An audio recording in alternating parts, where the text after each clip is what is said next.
కోరుట్ల నియోజకవర్గంలో కాంగ్రెస్ పార్టీ రోజురోజుకు పుంజుకుంటుంది. అందులో భాగంగానే మున్సిపల్ చైర్మన్‌తో పాటు మిగతా వారందరూ కూడా కాంగ్రెస్ పార్టీలో జాయిన్ కావడం జరిగింది. మరొక వైపు గాంధీ భవన్‌లో ఒక హడావుడైతే కొనసాగుతుంది. దీనికి సంబంధించి కోరుట్ల కాంగ్రెస్ ఇన్ఛార్జి జువ్వాడ నరసింహారావు మనతో పాటు ఉన్నారు. వారిని అడిగి తెలుసుకుందాం. సార్, కాంగ్రెస్ పార్టీని ఏ విధంగా బలోపేతం చేస్తున్నారు? ఇప్పటికే చాలామంది నేతలు కాంగ్రెస్ పార్టీలో చేరుతున్నారు. మీ నియోజకవర్గానికి సంబంధించి ఎట్లా ఉండబోతుంది?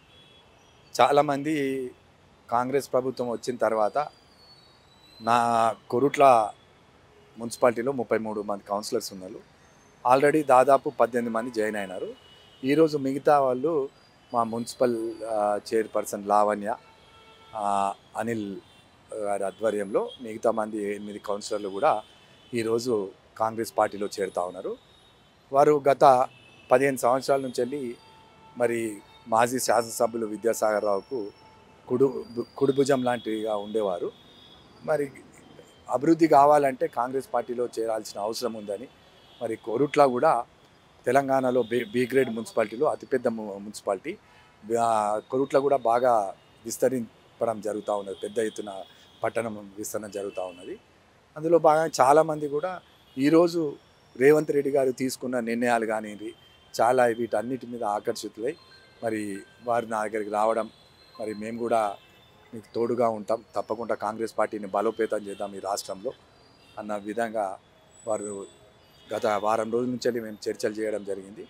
వారు ఈరోజు మా తెలంగాణ ఏఐసిసి ఇన్ఛార్జ్ దీపాదాస్ మున్షి ఆధ్వర్యంలో వారి నాయకత్వము, అలాగే మహేష్ కుమార్ గౌడ్ వారందరూ పిసిసి అధ్యక్షులు రేవంత్ రెడ్డి గారి ఆదేశాల మేరకు ఈరోజు ఇక్కడ మేము గాంధీ భవన్లో మా టీఆర్ఎస్ మున్సిపల్ చైర్పర్సన్ కాంగ్రెస్ పార్టీలో చేరడం జరుగుతుంది. గతంలో ప్రతిపక్షంలో అంటే గతంలో మీరు ప్రతిపక్షంలో ఉన్నారు, ఇప్పుడు అధికార పక్షంలో ఉన్నారు. అధికార పక్షంలో ఉన్న తర్వాత అన్ని చాలా అంటే తెలంగాణలో ఉన్న మున్సిపాలిటీ మ్యాక్సిమం కైవసం చేసుకోవాలి, అందులో భాగంగానే అటువైపు కసరత్తు చేస్తుంది.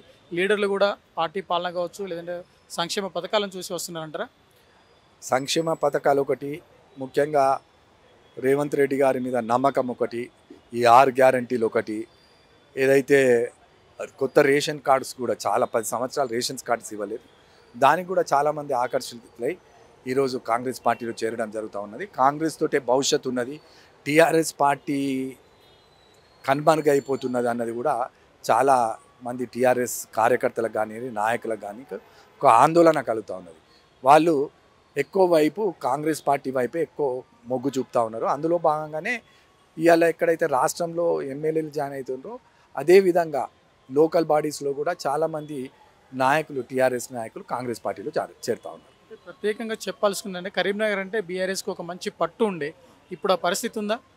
అలాంటి పరిస్థితి కనిపిస్తలేదు. ఇప్పుడు చాలామంది కూడా గతంలో కొంతమంది ఎమ్మెల్యేస్ మా నియోజకవర్గంలోనే కానివ్వండి ప్రజలకు అందుబాటులో లేకుండా కొంత అరాచక పాలన జరిగింది కాబట్టి చాలామంది ఈరోజు కాంగ్రెస్ పార్టీలో డెమోక్రసీ ఎక్కువ ఉన్నది, చాలామందిని కలవచ్చు. అప్పుడు ఆనాడు ఎమ్మెల్యేలు కలవాలన్నా, ముఖ్యమంత్రిని కలవాలన్నా, మంత్రులను కలవాలన్నా కూడా చాలా ఇబ్బంది ఉండేది.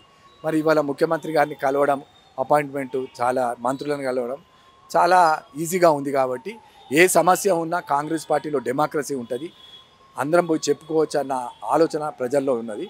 ముఖ్యంగా ఇవాళ రేవంత్ రెడ్డి గారు నిన్న రుణమాఫీ సందర్భంగా సంబరాలు చేసుకున్నాము. అందులో భాగంగానే మా మున్సిపల్ చైర్మన్ గారు ఇవాళ 2 లక్షల రూపాయలు రుణమాఫీ చేస్తామని చెప్పడం, మరి దాన్ని దృష్టిలో పెట్టుకొని కూడా చాలామంది లోకల్ నాయకులు, అదేవిధంగా కొరుట్ల పట్టణంలో కూడా చాలామంది టీఆర్ఎస్ నాయకులు కాంగ్రెస్ పార్టీలో చేరుతూ ఉన్నారు. ఏకంగా మున్సిపల్ చైర్పర్సనే కాంగ్రెస్ పార్టీలో చేరడంతో కాంగ్రెస్ పార్టీ ఏ విధంగా ఉండదు బలం? ఇప్పుడున్న గతంలో కంటే ఇప్పుడు ఇంకా అత్యధికంగా బలం చేకూరే అవకాశం తప్పకుండా. ఎందుకంటే గతంలో టీఆర్ఎస్ పార్టీ ఎప్పుడు కూడా కాంగ్రెస్ పార్టీ కొరుట్లలో మెజార్టీ ఉండే, అధికారంలో ఉన్నప్పుడు వాళ్ళు 2 సార్లు కైవసం చేసుకున్నారు. ఈసారి ఖచ్చితంగా కాంగ్రెస్ పార్టీ కొరుట్ల మున్సిపాలిటీని కైవసం చేసుకోబోతూ ఉన్నది. ఎందుకంటే అందరు ఇప్పుడు మొత్తం ఎవరు మిగిలలే, టీఆర్ఎస్లో మొత్తం కౌన్సిలర్లు అందరూ కూడా ఇలా కాంగ్రెస్ పార్టీలో చేరడం జరిగింది. రాబోయే ఎన్నికలు అంటే రాబోయే భవిష్యత్తులో ఇప్పుడు మున్సిపల్ ఎన్నికలు కావచ్చు, లేదంటే సాధారణంగా గ్రామ పంచాయతీ ఎన్నికలు కావచ్చు, స్థానిక సంస్థల ఎన్నికలు ఉన్నాయి. ఈ నేపథ్యంలో పార్టీలు మారడం సమంజసం అంటారా, కాదంటారా? కొంత భేదాభిప్రాయాలు ఉండిండొచ్చు. చాలా మటుకు మాత్రం అందరూ ఏంటంటే పార్టీ బలోపేతాని కోసం మరి అందరిని కూడా పాత వాళ్ళని కూడా అడుగుతూ ఉన్నాం మేము. తీసుకుందామన్నా పార్టీని బలోపేతం చేసేందుకు తీసుకోవాలి, పాత వాళ్ళకు కూడా గుర్తింపు ఉండాలి అన్న ఆలోచన వాళ్ళు చెప్పడం జరిగింది. తప్పకుండా పాతగా ఎవరైతే కాంగ్రెస్ పార్టీకి గత 10 సంవత్సరాల నుంచి వెళ్ళి కేసులు ఉండేనో, వాళ్ళు మాతోటి పోరాటం చేసిండ్రో వాళ్ళకు ప్రాధాన్యత ఇస్తూ వీళ్ళని కూడా కలుపుకొని పోయి వీళ్ళకి ఇచ్చే ప్రాధాన్యత వీళ్ళకి ఇస్తూ, గతంలో ఉన్న వాళ్ళు ముఖ్యంగా 10 సంవత్సరాల నుంచి వెళ్ళి కాంగ్రెస్ పార్టీతో మాకు అండగా ఉన్న వాళ్ళకు కూడా ప్రాధాన్యత ఇస్తూ అందరినీ కలుపుకొని తీసుకెళ్తాం. గతంలో కాంగ్రెస్ పార్టీని వీడిన నాయకులను మళ్ళీ తిరిగి కాంగ్రెస్ పార్టీలోకి రమ్మని ఏమన్నా ఆహ్వానం పలుకుతారా? ఆల్రెడీ నేను మా కొరుట్ల నియోజకవర్గంలో ఎక్కడ లేని విధంగా 365 రోజులు గర్వాపసి కార్యక్రమం పెట్టినాం. అది ఒక వినూతమైన కార్యక్రమం, ఎక్కడ కూడా ఏ నియోజకవర్గంలో పెట్టలే, నా నియోజకవర్గంలో. అప్పటి నుంచే చాలామంది కాంగ్రెస్ పార్టీలో కొరుట్ల నుండి కాంగ్రెస్ పార్టీలో చాలామంది టీఆర్ఎస్ వీడి బీజేపీ వీడి కాంగ్రెస్ పార్టీలో చేరుతూ ఉన్నారు. ఎందుకంటే ఇది నిరంతరం సంవత్సరం వరకు మేము లోకల్ బాడీ ఎలక్షన్స్ వరకు గర్వాపసి అన్న కార్యక్రమం తీసుకొని అందరినీ కూడా పార్టీలో చేర్చుకుంటున్నాం. కొత్త వారికి పాత వారికి చాలా సమన్వయం ఉంటేనే కానీ పార్టీ ముందుకెళ్ళే అవకాశం ఉంది. అంటే పనిపరంగా కావచ్చు, వాళ్ళకి న్యాయం చేసే విషయంలో కావచ్చు, ఏ విధంగా చర్యలు తీసుకుంటున్నాం?